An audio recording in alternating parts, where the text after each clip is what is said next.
And welcome to the Cinefied Podcast, the show where we enlighten you on what film to watch next by breaking it down so you can decide if you should see it in theaters, watch it at home, or just skip it all entirely. I'm Trevor Lavelle, a contributor here at Cinefied.com, and this week's host. And this week we are talking about the new, highly anticipated new Paul Thomas Anderson movie, One Battle After Another, starring Leonardo DiCaprio, Sean Penn, Benicio del Toro, Regina Hall, Tiana Taylor, and Jason Finity. Here at Cinefied.com, we gave it a full bag. Yours truly, Trevor Lavelle, gave it a full bag. And what I had to say about it this time around is that I think it is Paul Thomas Anderson's biggest film yet. Warner Brothers gave him about 130 million plus dollars to just go at it. I also think it's his more soulful film yet. We follow all these characters who want to fight for nothing but for a better tomorrow, and I think that all of these people just come together to fight tooth and nail for what they believe in. I thought was incredibly powerful, and it's kind of stepping into new territory with him for him as a filmmaker. But I also think he gives us an incredible action movie that I think is just an incredible neo western that reminded me a lot of neo westerns that I love, kind of like Breaking Bad or even some Taylor Sheridan stuff like Sicario. But it's tense, it's soulful, and I think it's gonna go down as possibly one of the most urgent films this year. And today on the panel, we have John Odette, Connor Peachtree, and Kyle Wolf. We need to see what they thought. And gentlemen, what do we think of Paul Thomas Anderson's One Battle After Another? John, let's start with you. All right. Well, first of all, I really enjoyed this film. I enjoyed how it was shot, how it looked, its pacing. It is 2 hours and 41 minutes on the box. It felt like a 2 hour flick. It just went on through very quickly, very smartly. For being as long as it is, there did not appear to be a lot of fat to be trimmed. Everything felt intentional, had a purpose. And there's a lot of thematic elements to this film that we'll talk about later, I assume. And as far as Paul Thomas Anderson's body of work, this stacks up there with one of some of his better works that I like. I had not seen every single Paul Thomas Anderson film. I've seen many of them, and some of them I'm not so hot about. This one hits differently. It many ways feels a little commercial or more mainstream, I should say, because Paul Thomas Anderson's very much against the grain in his type of filmmaking approach, which I very much respect. And One Battle After Another still kind of maintains that, off the beaten path approach where it isn't that conventional, but it definitely feels the most commercial in his filmmaking exercise. So I loved it. I enjoyed it. All right, I'll go next. I also, I personally loved it. I would give it like a full popcorn on our site.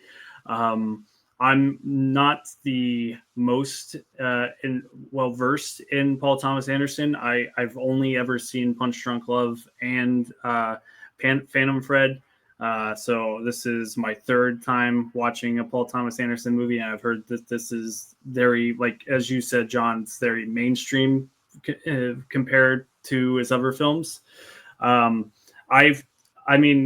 Trevor, you mentioned Taylor Sheridan, and I think that this film, like you said, it does have the vibes of his type of films. I think it definitely, while I was watching it, I had Sicario is a good pick, but more so for me, Hell or High Water. And I thought Leonardo DiCaprio was fantastic in this. I mean, every time I basically see him, I'm just like, when I see him in a trailer, I go, I think he's probably going to be fine in this. And when I watch him, he's just incredible. And Sean Penn, I don't know what the last thing I watched Sean Penn in was, maybe Curb Your Enthusiasm. So, he's just fantastic in this. And the whole cast is, but those two to me are just top of the line. And as we've mentioned too, it is almost a 3-hour movie, and it just blew by for me. I mean, I never looked at my watch the entire time. So I'll leave it at that and drop it over the cop. Kyle, give us the goods. Yeah, this is it's a really well-made film. I definitely agree. It's got the neo-western vibes. He nails that. There's some really, really awesome like action sequences and set pieces. It's shot huge. It feels huge. Looks amazing. As usual with Paul Thomas Anderson. It definitely, I agree with Trevor. It feels like his biggest movie to date. I didn't enjoy it like as much as I would have hoped to with Paul Thomas Anderson, but there's so much that's good in this movie and so many excellently executed, you know, things done in this, like the way it's shot, the performances, and there, most of what I'll have to say, like we'll get into when we start talking about it and get into spoilers and everything. I think Leo is at home in this role. He definitely just fits it like a glove. He was super enjoyable to watch. Um, I think my main issue with why I didn't love it quite as much as you guys did, but again, there's no question, like this is a very well done movie. It's a good movie. Um, your mileage just may vary with like the politicalness of it and like how far it can go into politics. Like if you're a person that enjoys stuff like that. But a lot of the characters was my biggest issue. Like I didn't find a single one of them like totally like as a good character or interesting character that I liked. They all have little things about them that just made it to where I didn't 100% love any certain character. But again, I highly recommend going to see this movie, definitely in theaters. I would have loved to have caught it in 70 millimeter, but I just had to settle for Cinemark XD, which still looked amazing. A lot of close-up shots in this movie that racks up the tension. A lot of the action sequences just has your anxiety going. Like it's crazy how tense and how much can happen in this movie and its action scenes. Yes, and a lot of that tension can be attributed to composer Johnny Greenwood, who is also the lead guitarist of legendary band Radiohead. I don't know how you guys feel about Johnny Greenwood's other scores, and even though this may not be my favorite of his, it oddly was my favorite part of the movie because it adds so much rhythm and tension to the whole thing, especially like this big 30-minute sequence where like Bob is trying to meet up with Sensei, played by Benicio del Toro, and they're trying to get him out of the city of LA and up to like this rendezvous point to where he can meet to where he can get what he needs. And there's this like there's so much hoops that he jumps through, but it's all just kind of brilliantly kind of set to this Johnny Greenwood track that is putting you straight into Bob's fried mentality and that whole thing, which I really appreciated. What did you guys think about Greenwood score here? Yeah, I thought the score is very memorable. I actually, why I say that is there wasn't any big sweeping motifs like you get with like a John Williams or Hans Zimmer type score, but it was subtle, but it was always present. And like even the small things with Lockjaw going up into the meeting. Are we doing spoilers or no? I don't want to speak out of turn. Not quite yet, but we can be vague. So, well, I would say Sean Penn's character, he's going up to meet with a bunch of bigwigs for a thing, and there's a little subtle piano flourish going on, and then there's this very long sequence with Leonardo DiCaprio and Benicio del Toro in a car, and this music kind of just pushes along, and it's piano, and it's like almost lighthearted.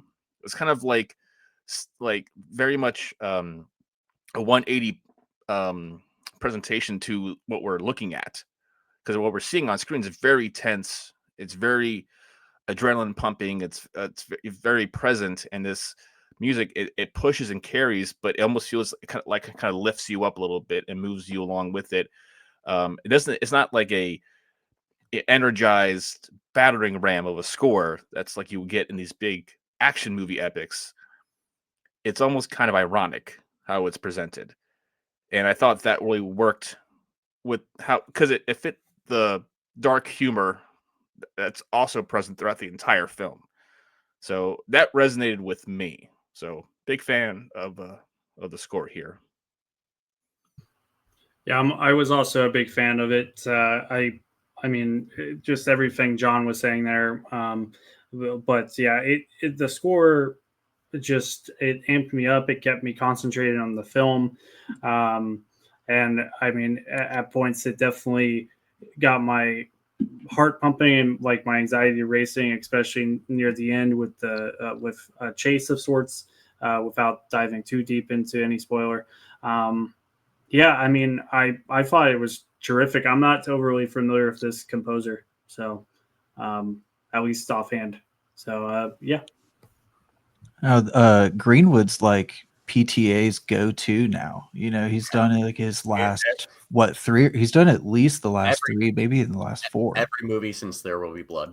Right. Yeah, that's what I was gonna say. I thought that was like the last time he had anyone different. They just work. They gel together so well. Like there's no need for that to change anytime in the future.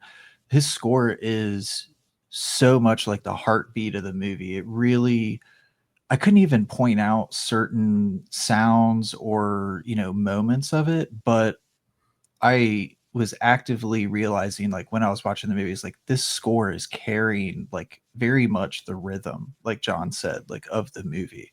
It's very well done. That's Greenwood killed it again. No surprise. So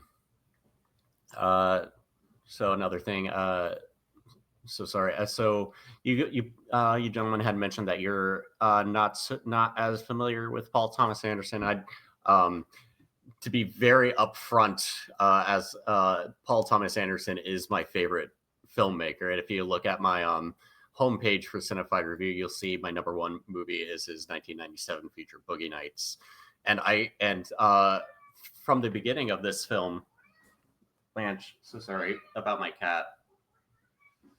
At the beginning of this film, it felt very much that he was kind of reckoning with his own body of work, because you have a surprisingly sexually charged first act with a lot of plot elements going on, and then you get into a whole bunch of other momentous thing that kind of harkens back to a lot of visual imagery and music to Punch Drunk Love.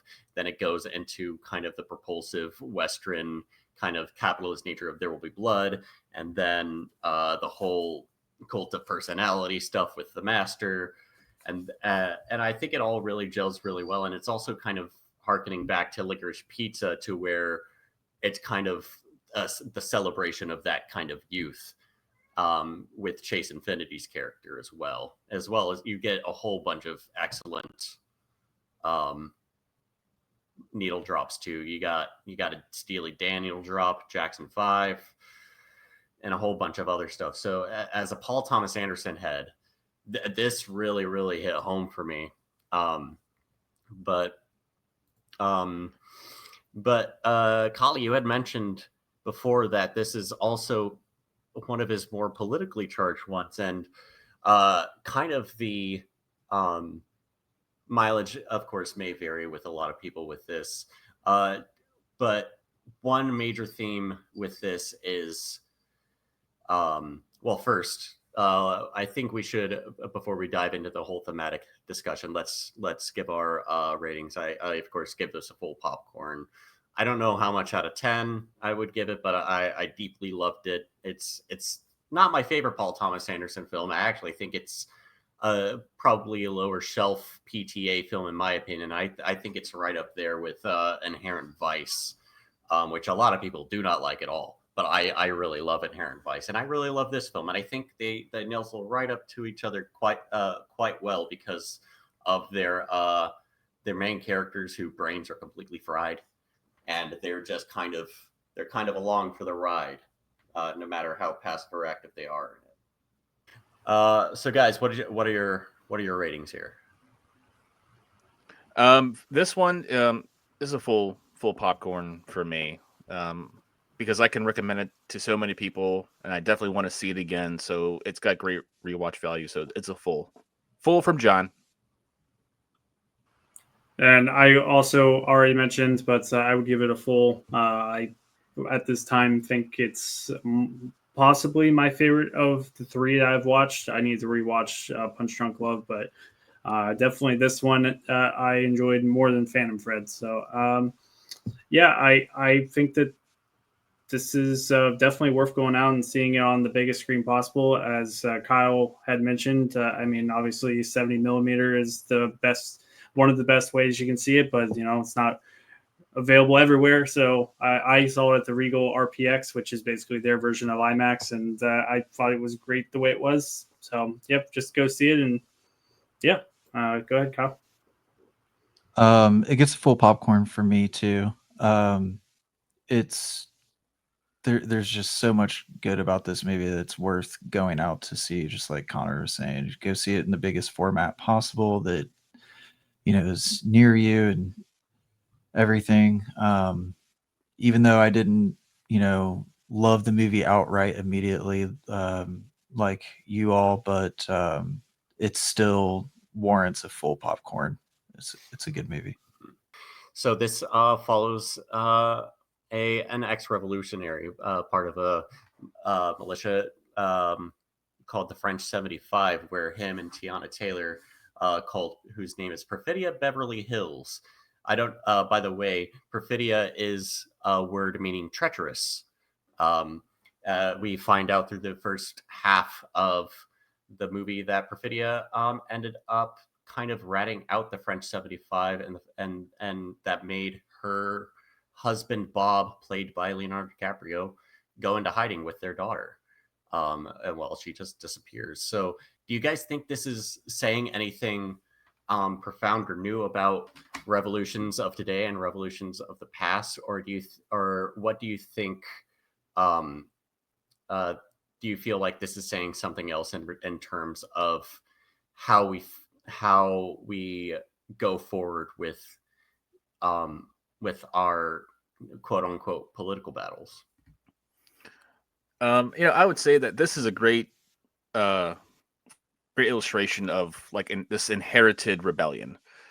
Leonardo DiCaprio, he did a great job in this film, by the way, and he's definitely aged into his roles. I think he carried this film very well. But it's now he has to raise his daughter under a fake name, go into hiding, and this theme of inherited rebellion, because now he's essentially passing this burden or this celebration of rebellion down to his daughter. And that there's that weight of legacy that's attached to that too. They grapple with what they've done before, what they're still trying to do, and what that's going to mean for the generations to come down the road, and include the next immediate generation of their children. But yeah, I mean, also like the critiques of autocracy, fascism, authoritarianism were really on the nose and very obvious. And I didn't mind that. And we're in a very interesting political climate in this country. And, uh, the irony is that this film took years to make, and it landed in a this country's kind of a live wire right now with all the politics and the landscape. And this film, it holds a mirror up to it. And it's very serendipitous. And so I think that's also, and then the complexity of family, the complexity of trying to do the right thing, and what's right to you, what's right for your family, what's right for your cause, um, amongst the divided masses. Everyone has their own. No one thinks they're the villain. Everyone thinks they're the hero, and so it creates these very interesting striations among people. And what causes the need to have rebellion and to push this agenda through generational lines. So I mean, literally one battle after another. It's in the title. And so I didn't think it was the most profound and deep set of thematic classes to like look through. But I definitely think it was very interesting and very well executed. And I think it resonates in a very timely fashion for this country of today.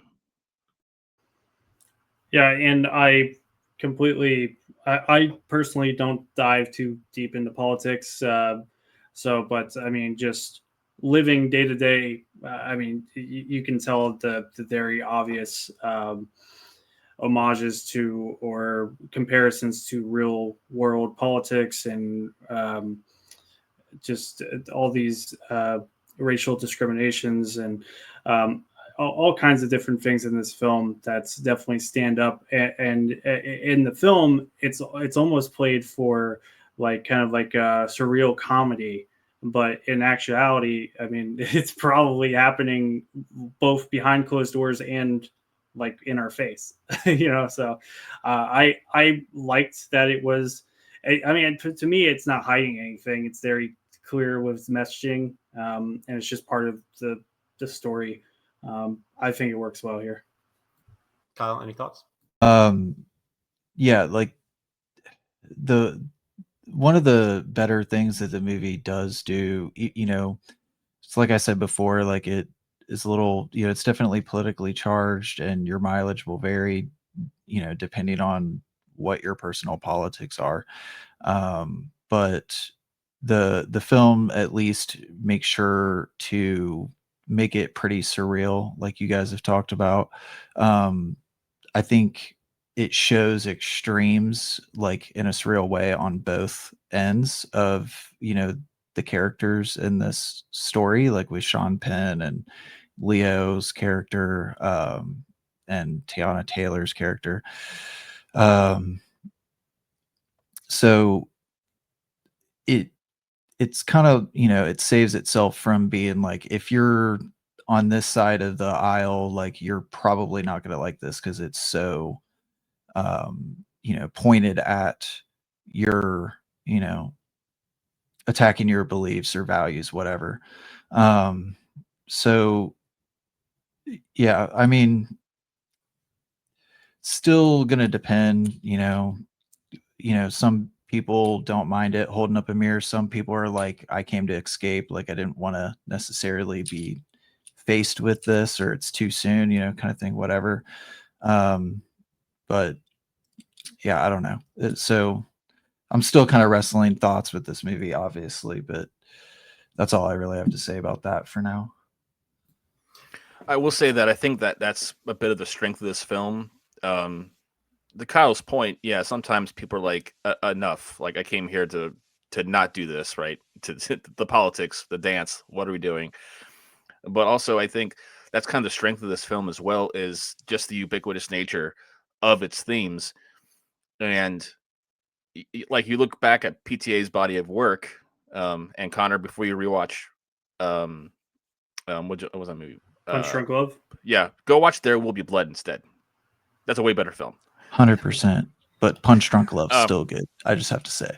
Oh, they're all pretty good in their own way. Punch Drunk Love is better than There Will Be Blood. Oh, that's a hot take. Hey, whoa. I love There Will Be Blood. I like the dude has like more than one masterpiece. Almost all of his movies are 5 out of 5 for me. All I'm saying to Connor is like, hey, broaden your horizons. PTA's got a lot to offer. I still have to watch all of his films. So the ones I've seen, I think There Will Be Blood is really high up there. Yeah. But also watch his prestige dramas. I'm sorry. No, you're fine. You're good. this is what it's all about. But with one battle after another, I think, it's kind of ironic that both PTA and Darren Aronofsky in the same calendar year put out films that are so divorced from their usual kind of output. And they're both very commercial, if you will, and accessible. Because if you're not tuned into PTA and his way of doing business, like Punch Drunk Love, Phantom Thread, Inherent Vice, they may be hard to tap into. Even There Will Be Blood in some ways. I think One Battle After Another is a great commercial, like escape hatch to get in and get into his world, because there's such universal themes, and that they're uncomfortable. Sure, politics are not always the easiest thing to talk about, like politics or religion, right? You don't talk to your friends about those things because they're so touchy. But I think in this instance, because it's in this mask of a very well crafted film, extremely well made, with incredible performances top to bottom, I think that plays to the strengths versus the weaknesses. But again, mileage will vary. I'll agree. Yeah, I very much agree with that, because I think this really just delivers some thematic material that you're really just supposed to really wrestle with yourself. Like, it's not telling you how to feel. It's just like, here's a reality. How do you feel about it? But also, we were talking about, this is also like a kind of a family film, because this is the heart and soul of this film is Willa Ferguson, played by Chase Infinity, who this is her feature film debut. She was on the Apple TV show Presumed Innocent with Jake Gyllenhaal. Yeah. But this is her big Hollywood debut, and my goodness, it is a fierce and a very muscular performance, I think. However, you were talking about family, and yeah. I think this is really Paul Thomas Anderson's love letter to his family. He, I don't know if you guys know, he is married to SNL alum Maya Rudolph and has 3 children with her. And Maya Rudolph is the descendant of a very, very famous Black artist, Minnie Riperton. And so he's kind of dealing with that kind of, reckoning with that kind of legacy that he's also joining a part of, but also kind of looking at the battle he is getting himself into, because people just have on like irrational stuff, hatred against his family for no reason. And so it's just, I feel like it's just kind of him dealing with that kind of like reckoning with that kind of fight, and but I think the journey that we go with through Willa is so amazing and so fun. I want to hear what you guys have to say. Sorry that they came out a little. I apologize. You're good, man. Yep. You want to rephrase it and just try it again? Yeah. And Connor can cut it. I'm putting Connor to work. It's fine. Yeah, I got a couple cuts, so we're good. So with Willa Ferguson and with Chase Infinity as Willa Ferguson, how do you guys feel she did as a first timer in Hollywood, but also like as pretty much the heart and soul of the film? Do you guys think she really internalized that really well? Do you guys is she your favorite, not least favorite? What do you guys think? When you say favorite or least favorite, you mean like of the characters in the film? Of the characters or performances? I mean, I don't think she's my favorite or my least favorite, but I do think that she definitely holds her own very strongly throughout the film. I think that especially in the scene with her and Sean Penn in that chamber together, I think that scene is just fantastic. And especially, I mean, you just see her kind of, I mean, just immediately when Regina Hall comes and gets her in the bathroom, I mean, you just see her kind of like wipe and go like into the mode that her father trained her to do. She locked in. She locked in. Yeah. But as the film goes and shit gets more and more real for her, I mean, you just see that's kind of start going through in her head, and her kind of suffering through all this craziness that's happening that she never thought was ever going to become a reality. And that Sean Penn scene with her waiting, and then them having the father-daughter talk back and forth, yelling at each other. And then, I mean, just that, to me personally, I think Sean Penn's my favorite performance in the film. Oh yeah, that's probably the favorite of everybody. Yeah, and his, like, just that moment in that scene alone where he is chasing Willow around. He's like, oh, is this father-daughter time? So I'm like, that's just, it's so like, it's him. It's where he just does not know. You can tell he just doesn't know how to be like a real human, basically. Speaking of Sean Penn, we learn with Stephen Lockjaw that he is trying to initiate himself into this white supremacist like underground thing, like the Christmas people? the Illuminati of sorts. Yeah. It was like the Christmas Adventurers. Or yeah, the something Christmas like that. Adventurers, and Yeah, he's I like think I brought remember in, now. and he's brought in by Tony Goldwyn, who I only know from the movie Ghost, but He also was in Friday the 13th Part 6, Jason Lives. He gets killed and thrown over a car, but that's beside the point. Ooh, yes, I love that weird. one. I did not know that. Yep, very early in the film. But yeah, and so they're like, okay, everything seems cool. We just have to make sure, you didn't have any interracial relations, and then you're like, oh, oh no, We got to make sure you're pure. It's Well, like your thing. When they brought him upstairs to the little hotel suite with Tony Gold, when you first meet Tony Goldwyn and the other guys on the chair, and they're kind of like screening him a little bit, and the guy kept saying, not Tony Goldwyn's character, the other character, he kept asking him, like, we don't want any punk trash and stuff. Like, I busted out in the theater laughing. yeah, Every scene that involved that group of people, it was hysterical because it was such a caricature of what we assume these lizard people, secret society freaks live like. This movie was so damn funny for that kind of stuff. Like, that was a great set of sequences in my opinion. Like the awkward, like where the I apologize, I'm not sure which actor we're talking about that we keep bringing up. That's that we know the name of. Is he the old guy? Or Lockjaw? It's no, not Lockjaw, not Sean Penn. When Lockjaw first gets sent upstairs, he goes to the back of the hotel because it's Tony Goldwyn's daughter's wedding. Oh, it's that guy. Okay, it's the guy with the daughter. It shoots him in the face later on. Okay, that's who we're talking about. No, not him. Not the hitman. This was before the hitman, because the hitman comes in later when he goes into the basement of that big mansion. This is earlier.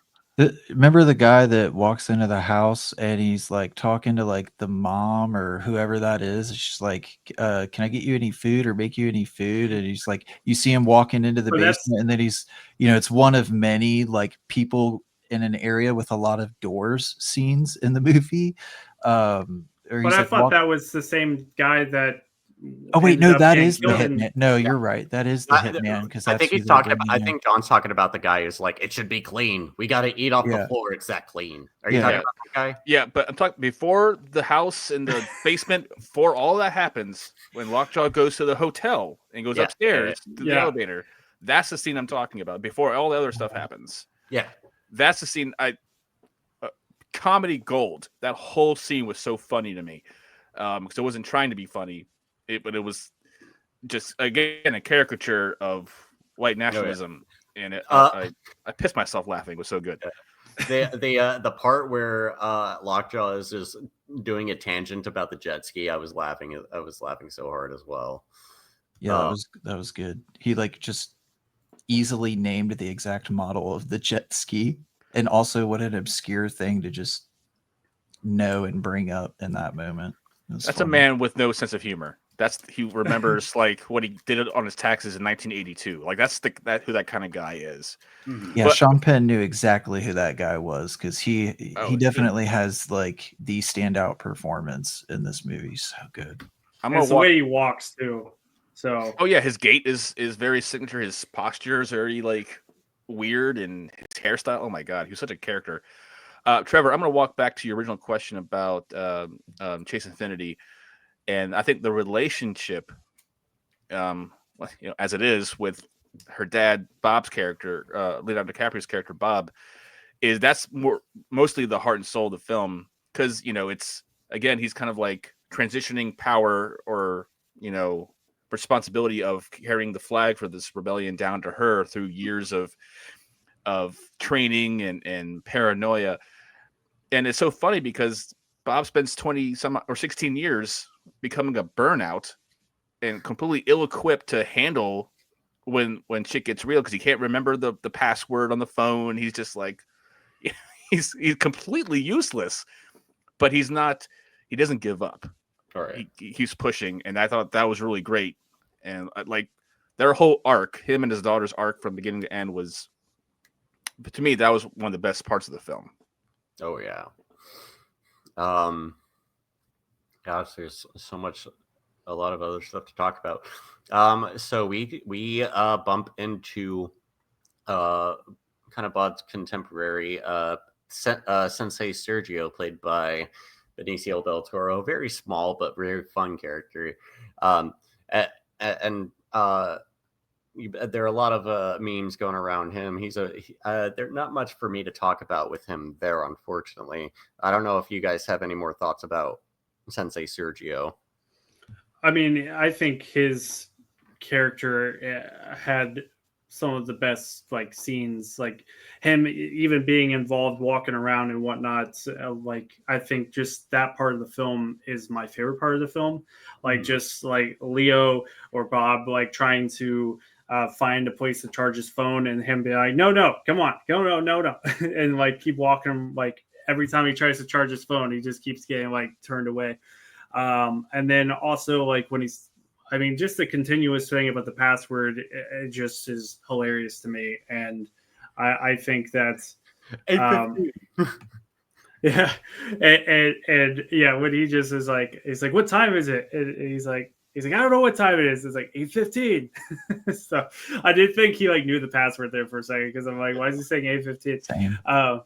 But yeah, I think that whole thing is funny, and then the whole because I going into real life, I'm like I am a call center person, so I deal with these like people calling in and talking of this, and ultimately wanted to call in a supervisor or whatnot. So I thought it was extra funny.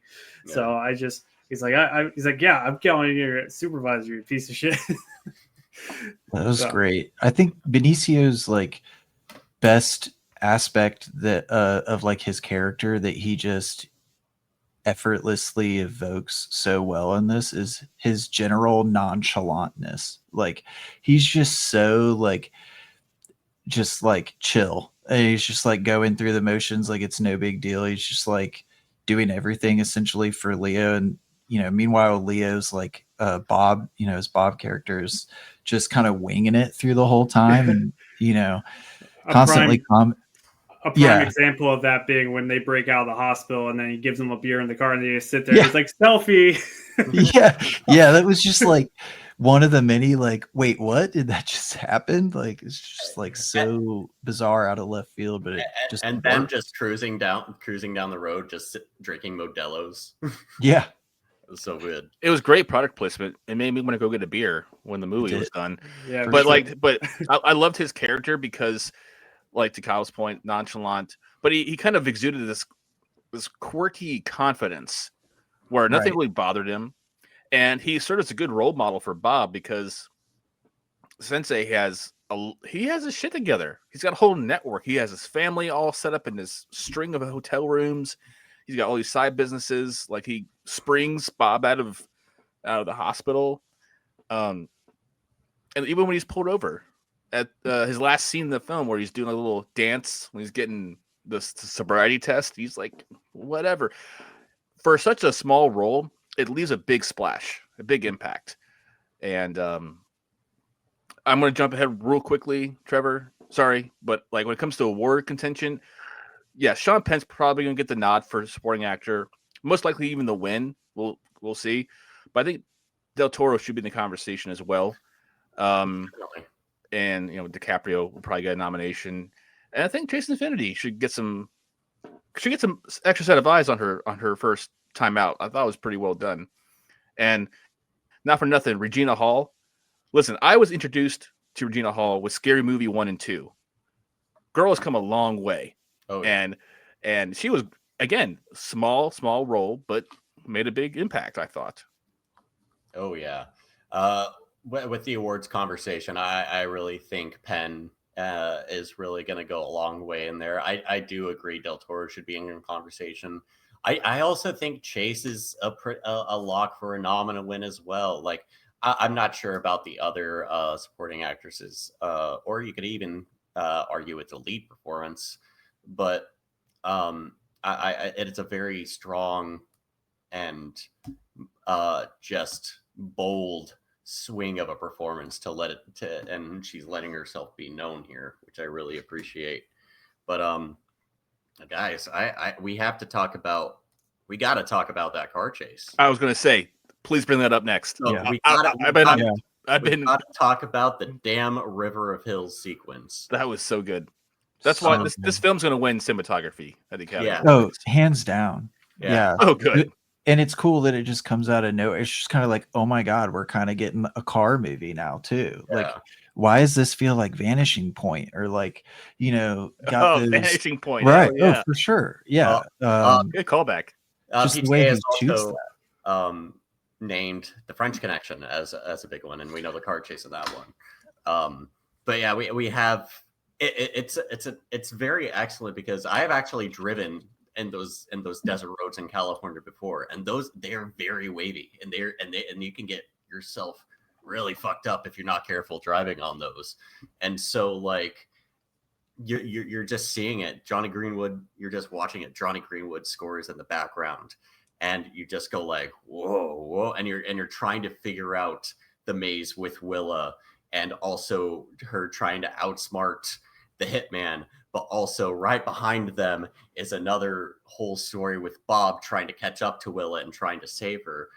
But Willa's also got her like hands tied and like driving the car, and it's, oh my God. And then she just figures it all out. And then how the dominoes fall from that, I just think were amazing. Yeah, that whole sequence on the road towards the end, that's going to be taught in classrooms. That's going to be an example. That's going to be a template. People are going to copy that, and it's derivative for sure of other films before it. But like that kind of filmmaking hasn't really been seen, and that's what I like about this film a lot too. Is its feel. It feels like it came out of the '90s, and has this throwback kind of aesthetic to it, and like. That scene was so effective. Like I had to catch myself. I was with a buddy watching this movie, and I found myself leaning forward in my chair, and I'm like, no other movie this summer or this year really did that for me. Superman, no. Fantastic Four, no. Nothing really moved me. This film really moved me. And that scene was a critical part of that. Mm-hmm.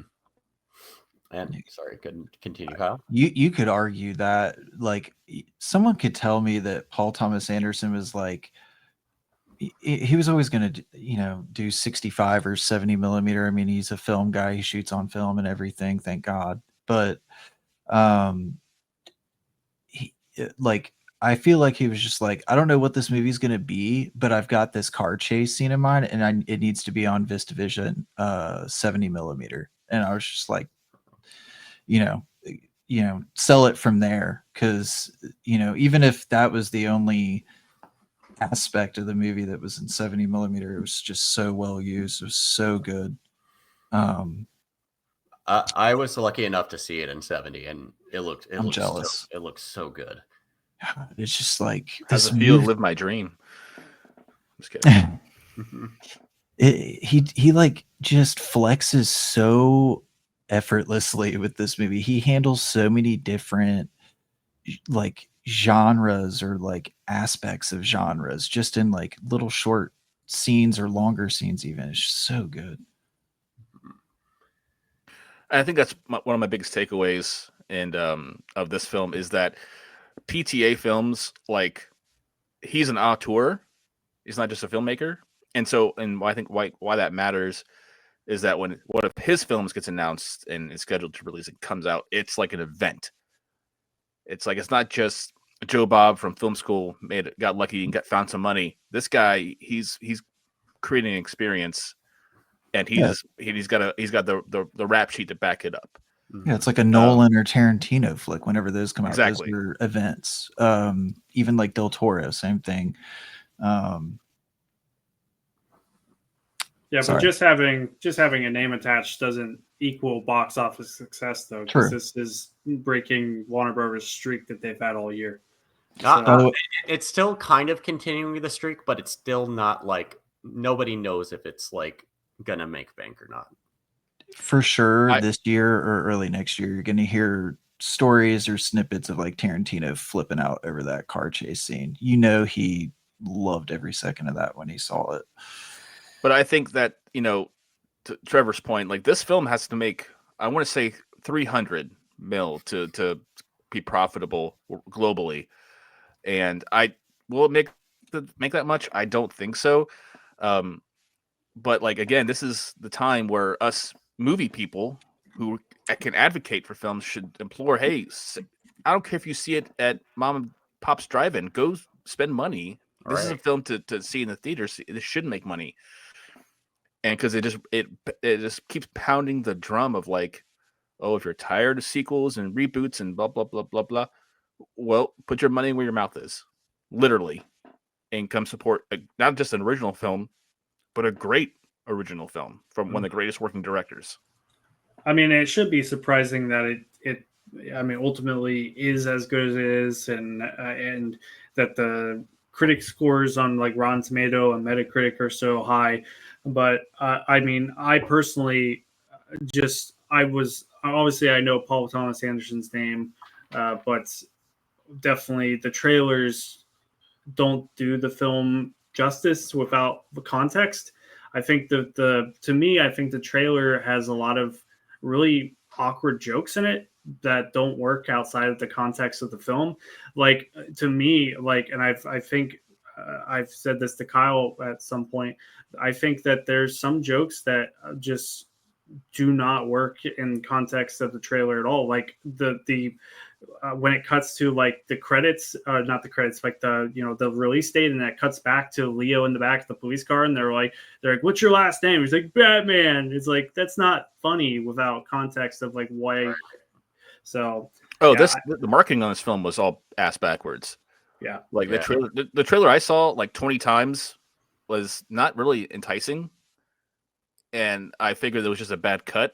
Because I like Leonardo DiCaprio, I like the whole cast, and I like PTA. So I was like, "This is what we're." When my girlfriend watched the trailer for this in front of Caught Stealing, she turned to me and she said, "What is that about?" Like, I'm so confused. So well, you can say the same thing about Caught Stealing. I mean, that trailer is like that same thing. I gotta say, I'm surprised because I think the trailer is, well, at least for me, it was like the first time I saw it, it was like a lot of people's reaction was just like, I mean, I'm in. It's Leo, it's Paul Thomas Anderson, you stacked cast, whatever. But like, what the hell is this movie about? I don't understand. But I think the more I saw that, the first trailer, that was the only one I've seen, I think. The more I saw it in the past few months, like, it warmed on me. Like, I was like, I know what he's going for here. You're not meant to necessarily understand a whole lot about this story. But so I kind of warmed up to it. It looks like it made 22 million this weekend. Yeah, I'm taking my partner to see it on Thursday, and I'm taking my best friend to see it on Monday. I really loved it. So nice to see it twice, even 3 times. So I kind of did this with Caught Stealing, but I am curious for more so Kyle and more so Trevor, since you guys have seen. I mean, John, you've seen significantly more than me because I've seen two. So, like, what would you say are your top three Paul Thomas Anderson movies, and what is your least favorite? My least favorite is his debut, Hard Eight, with John C. Reilly, Gwyneth Paltrow, and Philip Baker Hall. It's a very strong debut, but the chemistry in his other films really isn't there. It's also a really, really bad Gwyneth Paltrow performance. I will say it's the worst movie in any PTA.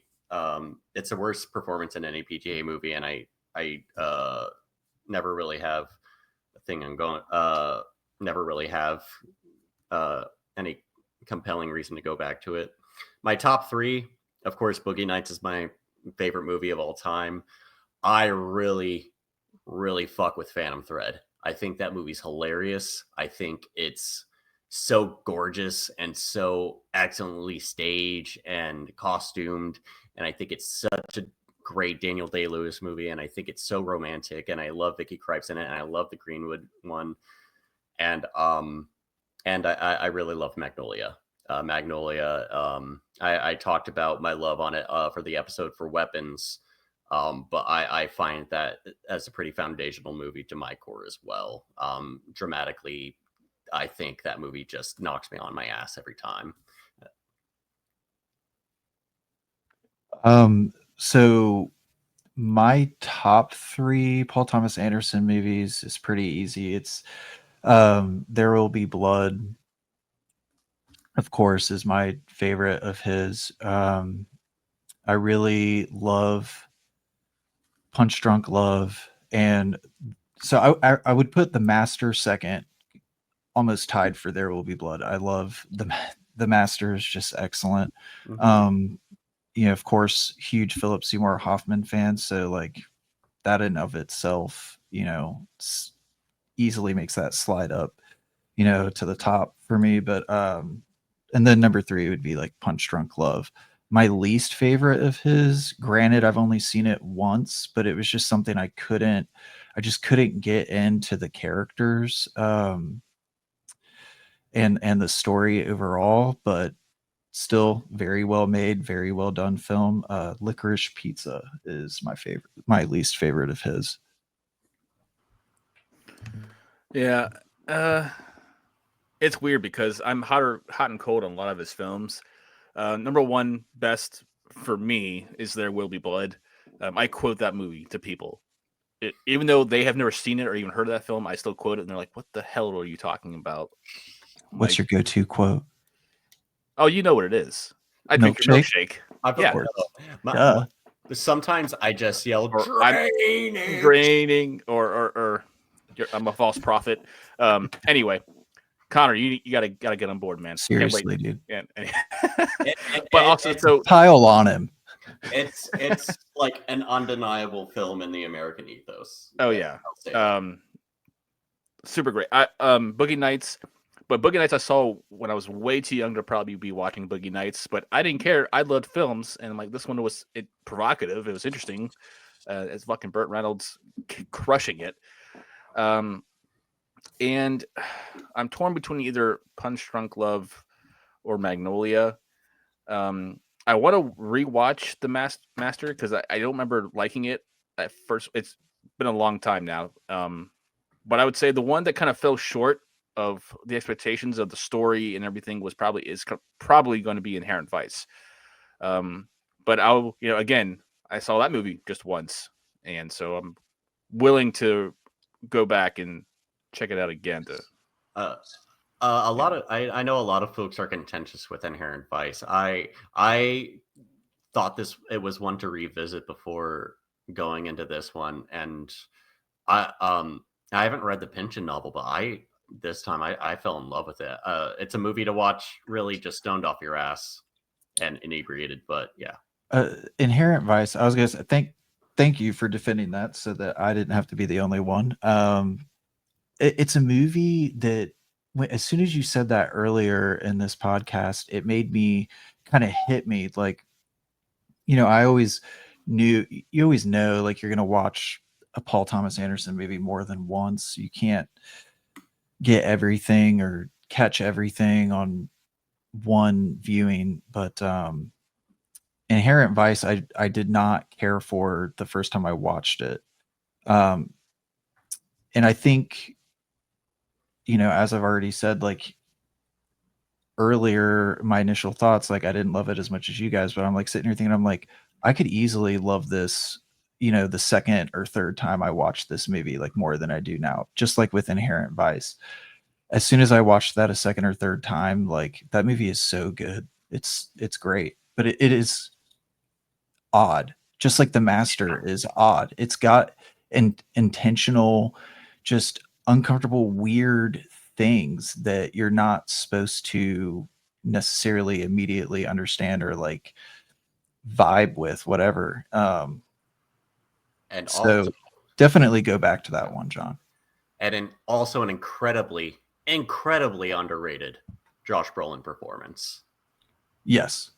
Yeah, and Magnolia is kind of like, I just want to, even though that's like not in my top 3, that movie is underrated somehow. Like it's like not too many people like bring that up when they talk PTA or in his, catalog of films that he's so I have a special regard for Magnolia specifically because it came out in that huge run of great films in 1999. It kind of got blended into the muck a little bit, but also still stood out in its own way because it is a Paul Thomas Anderson film. No one makes films like he does, to his credit. So, but to your point, Kyle, and I'll just echo your point. Like, frankly, every one of his films, you can't do it. You can't absorb everything in one viewing. You just can't do it. right. There's so much going on, and same with One Battle After Another. I'm like, I need to see this again because I know there's stuff I missed. Mm-hmm. And Yeah. I think once a good refresh will make me appreciate all of his films that I've seen just one time a little bit more. And I feel like just from my experience with Philip Seymour Hoffman, I feel like if he was still around, he would have most likely played Leo's part. I just want Philip Seymour Hoffman back, still around in general. Yeah. Still hurts, dude. Seriously. That's like the one I think I felt the most out of any of these actors, celebrity deaths, like, that came out of nowhere. Hurts. That's still a death that I think is really still felt in the cultural conscious today. It's amazing seeing Cooper Hoffman in other movies now. Yeah, I was going to say that was like the other thing that hurt me about Licorice Pizza, which again, even though it's my least favorite, I need to watch it again, and I will gladly give him my time for that because he legit makes art. He doesn't have a bad film. But yeah, it hurt because I was like, oh, like I so want to like, this movie because Cooper Hoffman's in it. Like this is such a kind of like loving tribute or like touch that Paul Thomas Anderson did, like bringing him in and everything. I know he's acting, he's been in other stuff, he's great, but that was the other thing that hurt me about that movie, not loving it as much first viewing. Listening to the Cinefied Podcast. You can find more of our episodes as well as our written reviews, interviews, and retrospectives on Cinefied.com. Be sure to follow us on Letterboxd as well as other major social media platforms to stay up to date with our reviews. Pop some popcorn, grab a drink, and now remember, stay Cinefied.